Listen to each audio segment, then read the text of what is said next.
मुंह में आया हुआ निवाला किस तरह छिन जाता है और छिन जाने से क्या दुख होता है, कुछ आज ऐसा किसानों के साथ में हुआ है। तो दोस्तों आज हम आपको बताते हैं कि किसानों के साथ में क्या परेशानी हुआ है इस बारिश में। अबर जो बारिश हुआ आपका 28, 29 और ये 30, तो उससे क्या नुकसान हुआ आज हम उसके बारे में आपको बता रहे हैं। जोहार दोस्तों, देखिए आज हम लोग धान का खेत में आए हुए हैं और धान का स्थिति इतना बुरा हो गया है कि कहना नहीं है। आप देख सकते हैं 2 दिन का पानी में जो 2 दिन बारिश हुआ उसका में क्या नुकसान हुआ है आज वो हम आपको दिखाते हैं। अब देख सकते हैं खेत में पूरा पानी पड़ा हुआ है।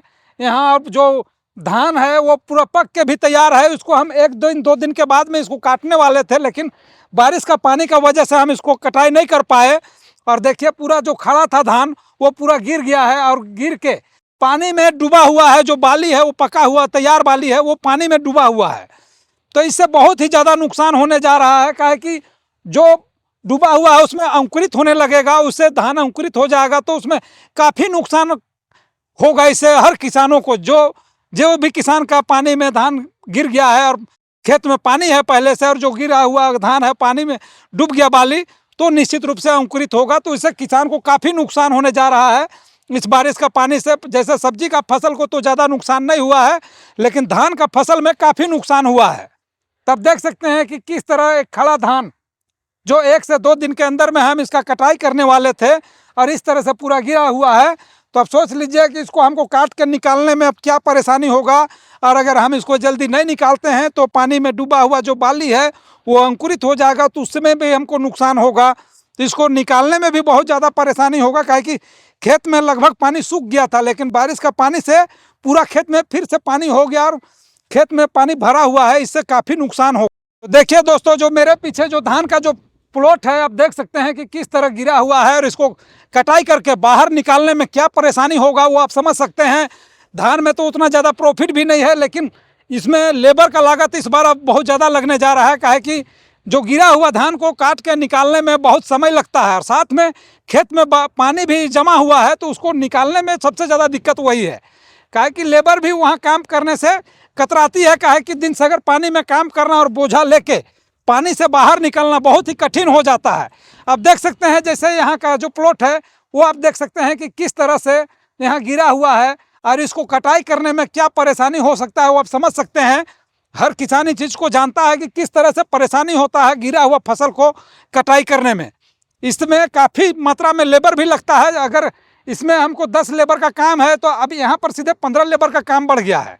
तो 5 लेबर का जो काम है एक्स्ट्रा वो बढ़ा हुआ है। समझिए ये गिरने के साथ, गिरने से यही नुकसान है कि फसल भी मेरा बर्बाद हो रहा है, साथ में लेबर कॉस्टली ज़्यादा हमको इसमें लगेगा। या हम किसी गाड़ी से भी अगर कटाई करवा रहे हैं तो जैसे गाड़ी में भी बहुत धान जो है एक बैग में वो भी बर्बाद होता है, तो उससे किसान को काफ़ी नुकसान भी पहुंचता है। अब देख सकते हैं जो एरिया नहीं गिरा हुआ है वो किस तरह से धान दिख रहा है और जहाँ गिरा हुआ है उसका स्थिति को देखिए। एक तरफ से नहीं, ये चारों तरफ से घूम के गिरा हुआ है एक जगह। कटाई करने में भी इसको काफ़ी ज़्यादा परेशानी होगा। तो दोस्तों जैसे कि पिछला बार जैसे धान में जो बीमारी लग गया था वो बहुत ही भयंकर बीमारी था, अगर उससे हम बचा लिए। तब दूसरा कारण आ गया ये मौसम जैसे हवा तूफान और पानी एक साथ आने से क्या हुआ कि पका हुआ जो फसल था वो पूरी तरह से वजन हो गया और वजन नहीं संभालने के कारण जो धान का जो पौधा है वो पूरा तरह से झुक गया है और पानी में डूब गया है। अब इसे काट के निकालने के लिए हमको लेबर ज़्यादा लगेगा और लेबर ज़्यादा के साथ साथ इसको निकालना, खेत से बाहर निकालना इसको बहुत ही मुश्किल काम हो गया है।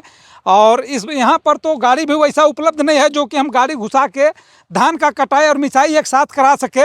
यहाँ पर दूर दूर तक गाड़ी भी नहीं है, इससे बहुत दिक्कत हो रहा है कि हम इस धान को किस तरह से कटाई करके निकाल सके।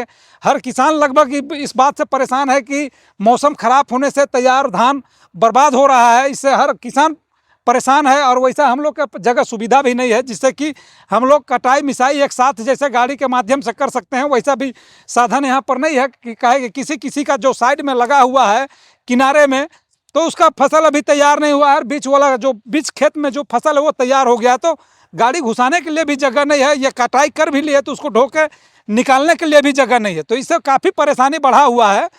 लेकिन अगर नहीं करते हैं इसको तो भी हमको नुकसान है। इसको तो हर हाल में हम लोग कटाई करके इसको सुरक्षित जगह में पहले निकालेंगे, तभी जाके इसका मिसाई करके हम लोग इसको अंदर कर सकते हैं। इसको पैकेट में भर सकते हैं, काहे कि गाड़ी यहाँ तक मिसने के लिए तो घुस नहीं पाएगा इसका, तो हम लोग को ढो के ही बाहर निकालना पड़ेगा सुरक्षित जगह में जहाँ पर कि हमारा गाड़ी आ सके। देखिए किसी तरह आदमी किसी तरह तो मान के चलिए रोपवा के धान का फसल लगा लेता है, लेकिन जब कटाई का समय आता है और इस तरह से बर्बाद हो जाता है तो किसान को यहीं पर मार पड़ता है। और मार पड़ता है तो किसान का कमर नहीं टूटेगा तो क्या होगा। किसान के पास तो कहीं ऊपरी पैसा आता नहीं है जो कि किसान कहीं से पैसा ला के लगा ले, आखिर फसल होगा तभी तो दूसरा फसल वो लगा सकता है। अब देख सकते हैं यहाँ पर धान का स्थिति को देखिए कि किस तरह से धान का जो यहाँ पोजीशन है देख लीजिए, तैयार हुआ फसल इस तरह से बर्बाद हो गया है और पूरी तरह से यहाँ भींगा हुआ है। अंदर से देख रहे हैं इस तरह से पूरा खराब हो रहा है, अंकुरित भी हो रहा है। देख लीजिए इस तरह से पूरा जो बाली है पूरा पानी से भींगा हुआ है, खराब हो जा रहा है, जिससे किसान को काफ़ी नुकसान होने जा रहा है। अब इसमें क्या है कि अभी कटाई भी करे तो कैसे करे, इतना ख़राब मौसम है। जब बाली पूरा सूखेगा, पौधा सूखेगा तभी इसका कटाई हो पाएगा। क्या कि अगर हम पहले भी कटवाते हैं तो इससे हम लोग को ज़्यादा नुकसान होगा, क्या कि कटाई के बाद अगर बारिश हो जाए तो वो और ज़्यादा परेशानी हो जाता है, क्या कि सूख नहीं पाता है, एक जगह जमा रहने से सूख नहीं पाता है। उसका जो नारा है, ये जो पुआल है वो सूख जाए तभी उसका मिसाई हो सकता है और धान भी सूखा हुआ निकलेगा। क्या कि अगर ऐसा हम कटाई करके धान को रखेंगे भी घर में तो नहीं रहेगा, वो सड़ जाएगा। या अगर हम इसका बिक्री भी करना चाहेंगे तो कोई भी व्यापारी इसको नहीं लेगा, क्या कि उसको सूखा हुआ धान चाहिए, चाहे वो घर में रखे तो भी या हम इसको बेचें तो भी। अगर सूखा हुआ फसल ना हो तो पूरी तरह से बर्बाद हो जाए। तो देखिए दोस्तों, इस बार धान का फसल तो बहुत ज़बरदस्त पैदावार था, काफ़ी और साल के अपेक्षा बहुत ही हैवी पैदावार था। आप देख सकते हैं, इस बाली को देख सकते हैं, इसमें अंदाज कीजिए कि कितना धान होगा। एक बाली में लगभग 450 से 500 धान है इसमें, हम इसमें गिन चुके हैं। इसमें 450 से 500 है एक बाली में, यहाँ जो फसल लगा हुआ है उसमें ज़बरदस्त पैदावार है। लेकिन जब फसल तैयार हो गया उस परिस्थिति में मौसम ख़राब होने से पूरा फसल बर्बाद हो जा रहा है। इससे बहुत ही दुख की बात है, लेकिन किसान करे तो क्या करे, किसान के पास तो कुछ ऑप्शन बचता नहीं है। बस अब इसको जैसे भी हो इसका कटाई करके, इसका मिसाई करके हम लोग इसको जितना जल्दी समेटे उतना अच्छा है। क्या कि तैयार हुआ माल को अगर हम ज़्यादा देरी तक अगर खेत में रखते हैं, पानी में डूबा हुआ है, तो अंकुरित भी हो जाएगा, काफ़ी नुकसान हो जाएगा। तो इससे काफ़ी नुकसान हो सकता है। हर किसानों को जितना जल्दी अपना तैयार फसल को निकाल ले उतना अच्छा है, तो जैसे मौसम क्लियर होता है। और क्या कि बारिश के मौसम में अगर इसका कटाई भी कर रहे हैं तो वो निश्चित रूप से नुकसान होगा, वो भी बहुत ज़्यादा नुकसान होगा। जब तक मौसम क्लियर नहीं होता है किसान कुछ भी नहीं कर सकता है। तो दोस्तों, हम आपको ले चलते हैं एक दूसरा प्लॉट में, जो हम ये जो फसल लगा हुआ है लगभग उससे 1 महीना बाद में जो हम लगाए हैं उस धान में आपको ले चलते हैं, देखते हैं कि उस धान का पैदावार कैसा है और वो किस कंडीशन में है अभी। तो देखिए दोस्तों, जो हम तैयार फसल आपको दिखाए जस्ट उससे हम 1 महीना का लगभग पीछे लगाए हुए हैं इस धान को। इसमें ओल का फसल लगा हुआ था और आप देख सकते हैं कि ये धान पूरी तरह से बैल का फुटाव हो चुका है, बहुत जगह हुआ भी नहीं है इस तरह से। लेकिन इसका हम एक बार सिंचाई कर चुके हैं, पटवन कर चुके हैं इसको एक बार, और अब ये वाला पानी बारिश का मौसम का जो पानी है वो भी मिल गया। अब देख सकते हैं धान का कंडीशन बिल्कुल अच्छा है। इसमें एक चीज़ तो एकदम साफ साफ दिखाई पड़ रहा है कि इसमें पिलाई बिल्कुल भी नहीं है, एक भी पिलाई नहीं है इसमें। एकदम बहुत अच्छा धान है, इसमें पिलाई नाम का चीज़ नहीं है इसमें। लेकिन जो पैदावार है वो जो हम पहले लगाए थे उसका पैदावार बहुत ज़्यादा है, उसके अपेक्षा देखा जाए तो इसका पैदावार उससे लगभग आधा है। भले पिलाई ना हो लेकिन पैदावार में अगर देखा जाए पैदावार का दृष्टि से तो इसका जस्ट आधा है। उसका पैदावार जो हम पहले 1 महीना पहले लगाए हैं उस धान का पैदावार बहुत ज़बरदस्त है, उससे आधा हो रहा है इसका पैदावार। का है कि इसमें देख सकते हैं कि जो धान का बाली है वो भी उतना कोई खास नहीं है, बहुत छोटा बाली है, और धान का जो गथनी है वो भी बिल्कुल बहुत दूर में है।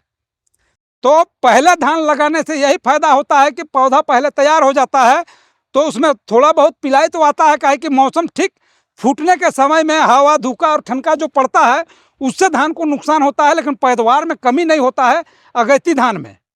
तो दोस्तों, आज का वीडियो हम यहीं समाप्त करते हैं। धन्यवाद।